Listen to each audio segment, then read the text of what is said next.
Well, we know obviously it's a huge concern at hospitals all around the world, and because of that, other medical procedures like organ transplants are being put on hold right now.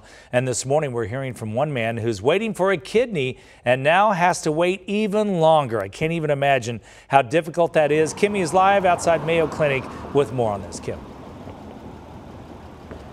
With surgeries being delayed, patients are waiting with fear and anxiety that their conditions might get worse as hospitals make way for coronavirus cases. Matt Amity of Phoenix went into kidney failure last October, meaning his kidney function dropped to 15%. We talked to his wife Janine, and she said he was added to the kidney transplant list in February. It was a 6-month process, which included a 2-month wait to get an appointment at the Mayo Hospital. A friend from California offered to be his living donor, and Mayo scheduled for that friend to be tested in Arizona between March 16th and March 20th. That friend paid $3,500 in travel accommodations, but according to Janine, just 3 days before the trip, Mayo canceled the appointment, saying the testing was deemed unnecessary. Now Janine is scared her husband's kidney is only going to get worse.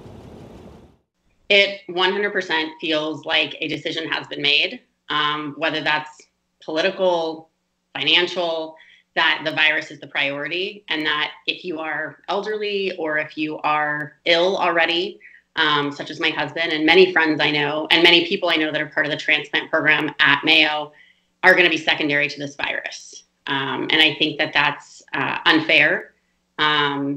And fearful, because if something does happen where my husband goes into kidney failure, and it typically becomes something that can happen in 24 hours and it's an emergency, I just hope that they'll consider him a priority to assist him versus, if there's 500 patients waiting from a virus standpoint.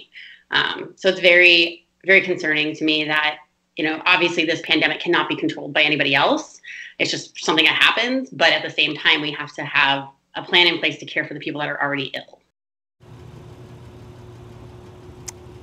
In a statement issued to Arizona's family by Dr. David Douglas, the chair of the Mayo Clinic Transplant Center, he says, quote, "We greatly value our transplant patients' families, living donors, and deceased donor families. We recognize that living donors are extremely generous people willing to donate the gift of life to loved ones. We are experiencing extraordinary circumstances at this challenging time, requiring us to evaluate multiple factors such as patient safety, acuity of their illness, and hospital resources. Mayo Clinic is doing our part to flatten the curve. We are continuing to perform transplants, and always we are looking at each situation on a case-by-case basis." Janine says that if her husband's kidney drops to below 15% function, that he will have to go through dialysis, which means 3 visits per week at a hospital to have that done, and he already has a weakened immune system, so she's fearful that he could be exposed to COVID-19.